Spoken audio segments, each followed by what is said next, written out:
So believe it or not, there was another video leak of the Pixel 3 XL, and I have to admit, it looks pretty disappointing, and I'm still gonna buy it, but I'm disappointed. We're gonna take a look at that and more, so grab your coffees, join the discussion, and let's jump right into it right after this.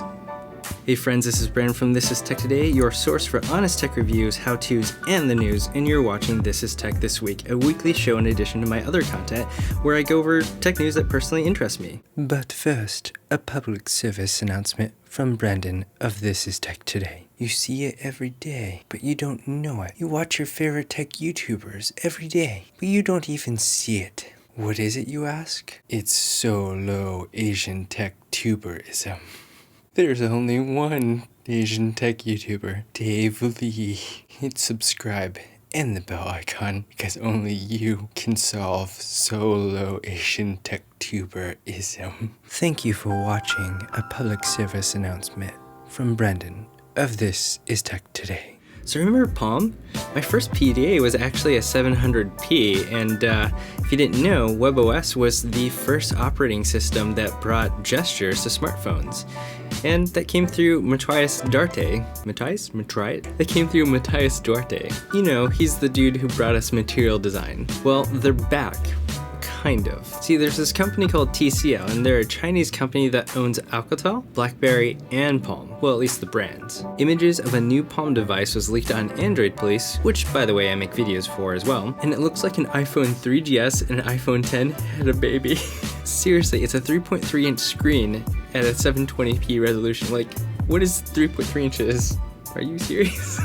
And it comes with a whopping 800 milliamp battery. I mean, who's this for? And hey, TCL, if you're going to take an iconic brand, you probably shouldn't change the logo on it and make it look like Plam. But if you're going to be stubborn and change the logo, I have an idea for you. Here it is.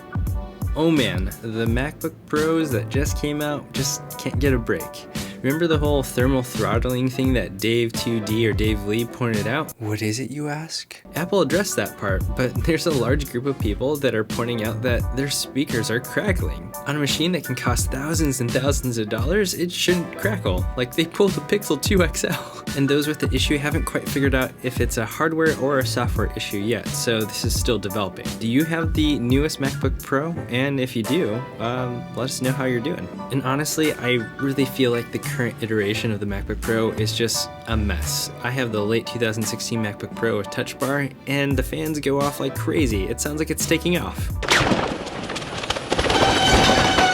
So Tesla may go private, at least if Elon Musk has his way. He tweeted out that he's considering taking Tesla private at $420 a share and that funding was secure. Upon his tweet, the Tesla stock shot up, almost matching its all-time highs for the past year, and then began to fall down. So some people did end up losing money, but you can avoid losing money with stock investing by using Robinhood. Robinhood is a super easy way to get into trading stocks with zero fees. You can even trade crypto for free. There's a link in the description, and if you sign up using that, they'll give you a stock for free. There's even a chance that it'll be Facebook, Microsoft, or Apple. That's pretty sweet. So it seems like the Pixel 3 XL is pulling a Samsung and everything's leaking out about it. And there's another video that leaked out with Mr. Blurry Cam navigating through the phone. In it, he performs a bunch of different tests through Antutu, and we get to see some of the specs on the phone. Here's what we could see. There's a 6.7-inch screen in comparison to the 6-inch screen of the Pixel 2 XL.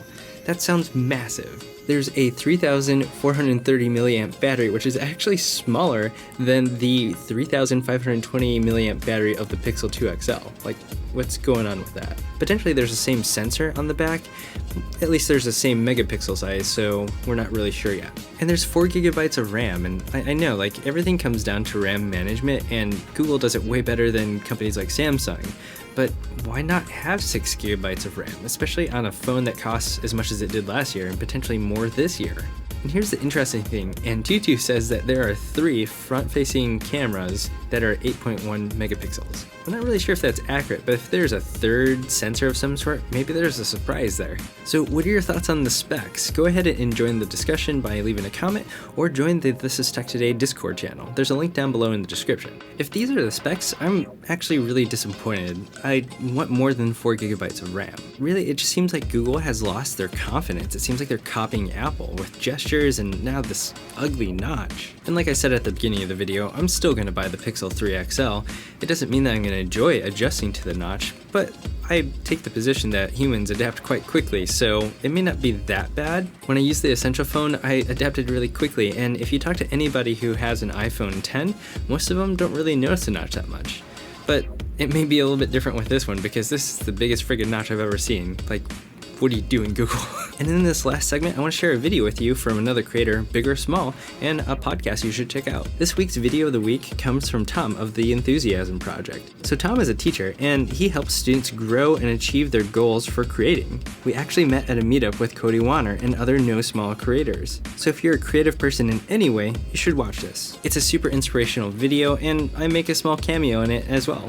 So go show Tom some love and let him know I sent you. If you like being financially aware, the folks at Planet Money have this podcast called The Indicator, and it really gives you bite-sized looks into the state of the economy. Hey everyone, welcome to The Indicator, where every day we tell you a short story about the economy. Today's story is about wage growth. And we talk a lot about wage growth on this show because it is such an important measure of how the economy is doing. So after experiencing the economic crash of almost a decade ago, I've made it a goal to be more financially and economically aware, and this is a really great way for me to stay up to date without feeling overwhelmed. Side note, there may be some economic troubles ahead, so be careful. And that's it. Make sure to check out my last video where I take a deep dive into Android Pie's digital well-being and share my thanks to all of you that brought me to over 1 million views on my channel. It was a really powerful and unexpected little message that I got to share. Really, check that out. Hit that like button, share, subscribe, hit that bell icon if you haven't already. Thanks for watching This Is Tech Today. You just watched This Is Tech This Week, and I'll see you in the next video. Oh, and hey, have a great day.